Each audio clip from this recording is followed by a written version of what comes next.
ऐसे क्या-क्या लक्षण हैं जो आने वाली बीमारियों का थोड़ा बहुत संदेश दे देती हैं, अक्सर वार्निंग सिग्नल्स की तरह काम कर सकती हैं? या किसी की लाइफ में अभी से ऑलरेडी हो रहा हो, तो वो क्या वार्निंग साइन्स है कि वो समझ जाए कि यार ये दिक्कत आ रही है मेरे शरीर में, मतलब ये कुछ होने वाला है, दिखा देता हूँ किसी को।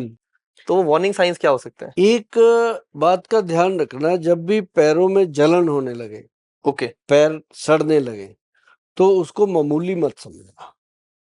वो या तो हार्ट की या ब्रेन की या लिवर की या आपकी डायबिटीज से रिलेटेड कोई प्रॉब्लम आ सकती है। ओह! इमीडिएट चेक करो।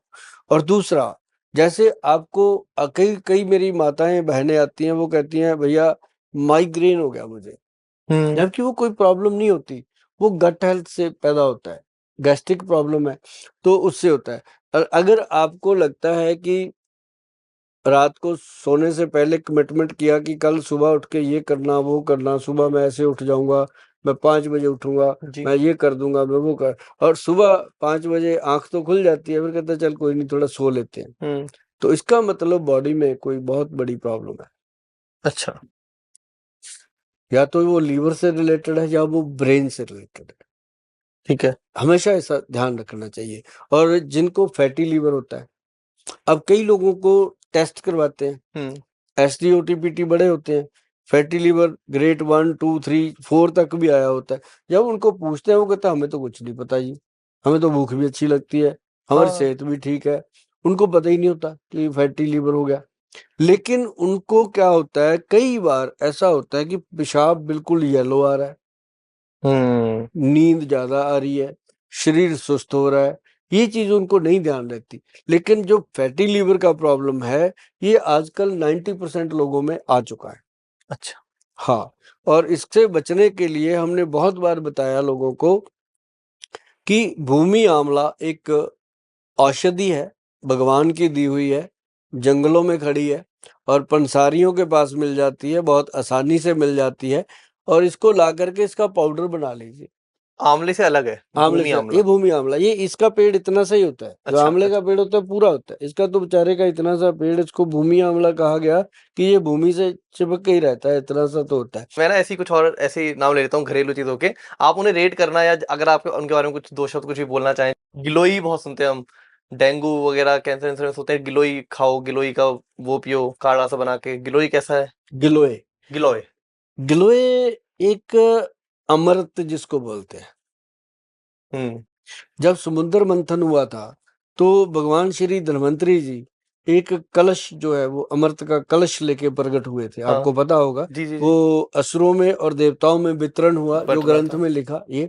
तो वो किसी कारण वो उसको लेकर के मोहिनी रूप में भगवान विष्णु जी वो कलश लेकर के भागे।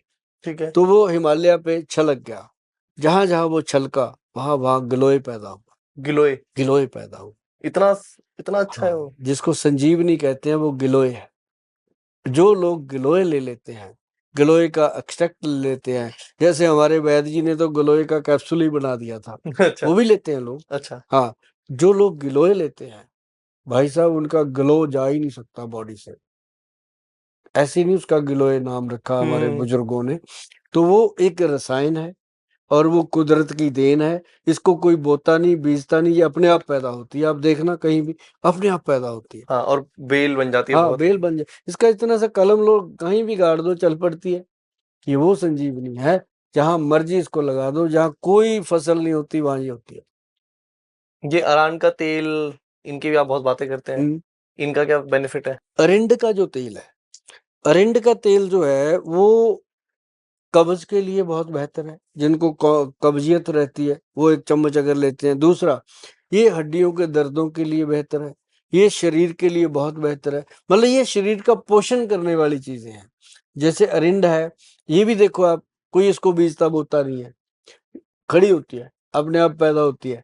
मतलब ये रसायन प्रोडक्ट हैं जो गॉड खुद पैदा करते हैं, पैदा कर। सजीवनी है। ये सबसे बेहतरीन चीजें हैं। अरिंड का तेल ले लो भाई साहब, अरिंड का पाउडर ले लो भाई साहब, और गिलोय, गिलोय का पाउडर ले लो, एक्सट्रैक्ट से बना हुआ कैप्सूल ले लो। जी, जी, जी। कमाल की चीजें हैं। आप नहाने का तरीका बताते हैं, आप सुबह उठते ही आप ठंडा गर्म पानी पीने का बताते हैं, कुछ उन्हीं पे नजर डाल दीजिए। पता क्या है, जो नहाने की बात है, जी। उसमें अपने जो पैर है और अंडर आर्म, 2 चीजें बहुत साफ रहनी चाहिए। एक नाभि, 3 चीजें। नाभि के अंदर आप स्पेशल जो भी साबुन शैम्पू लगाते हो, नाभि में ऐसे लगाओ, हाँ जी। मलो, उसको धो डालो। उसके बाद धीरे से ऐसे अपना कोई भी तेल लो, इसमें मिला दो, लगा दो। और कोशिश करो कि नारियल का तेल हो आधा चम्मच, और 1 चम्मच हो देसी घी, और वो गाय का। उसको मिक्स करके रखो। ये मात्रा बताई है, बढ़ा भी सकते हो उसी तरीके से रेशो, तो उसको रखो। बच्चे छोटे हैं, उनको तो जरूर करो। तो ये गाय का घी यहाँ और अंडर आर्म ऐसे ऐसे मिलो, जोर से मलो, और उसके बाद नहा लो। और पैरों में भी कुछ ना कुछ तेल जरूर लगाओ। जैसे ये नाखून है, इनके अंदर ऐसे रुई को गिल्ला करके कॉटन डिप करके सरसों के तेल में ही लगा लो। अच्छा। तो उससे क्या होता है कि हमारी जो स्किन है, इसका पोषण होता है।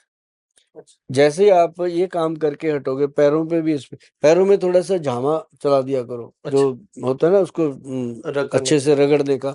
कुछ नहीं मिले तो जुराब ले लो पुरानी, उसी से रगड़ दो। तो रगड़ के साबुन के साथ कोशिश करो, कभी कभी जो कपड़े धोने का पुराना निरोल साबुन होता था, वही साबुन पैरों पे इस्तेमाल करो। पैरों की जितनी गंदगी आप हटाओगे, उतनी बीमारियां कम होगी। कहते हैं सर, स्किन भी ब्रीथ करती है हमारी, स्किन भी सांस लेती है हमारी। लेती है ना, लेती है। आप कभी ग्लव्स पहनो, हाँ।